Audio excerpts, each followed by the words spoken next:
สิเฝ้ากับตาเรื่องผู้เสพผู้สาวน้องได้ยินข่าวว่ามีจักยาเฮ็ดเวียกจนค่ำหน้าตาดำทำงานก่อสร้างอาชีพของคนทับจ้าง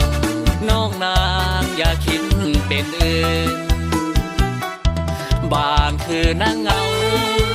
เจ้าคือสิบ่ดอกคนจนคิดหาทางออกคนบ้านนอกอย่างเฮาทนฝืนขายแพงแลกเงินเส้นทางเดินบ่ค่อยหลับตื่นยามนอนหลับตื่นแต่ต้องปืนยืนสู้บ่ถอยอย่าให้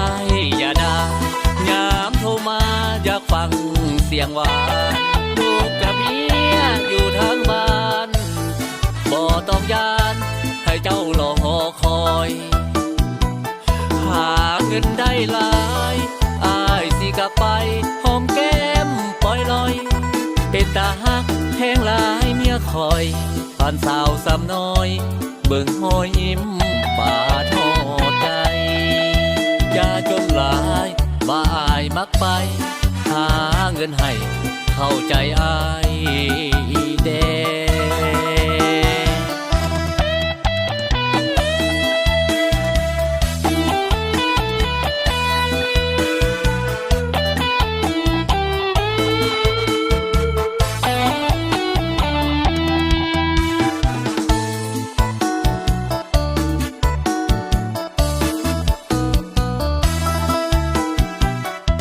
บางคือนั่งเงา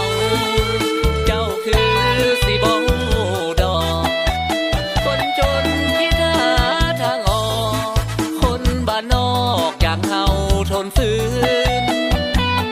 ขายแพงแลกเงินเส้นทางเดินบ่ค่อยหลับตื่น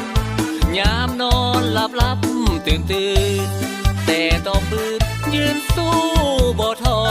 ยอย่าให้อย่าด่ายามโทรมาอยากฟังเสียงหวานลูกกับเมียอยู่ทางบ้านบ่ต้องยานให้เจ้ารอคอยหาเงินได้หลายอ้ายสิกลับไป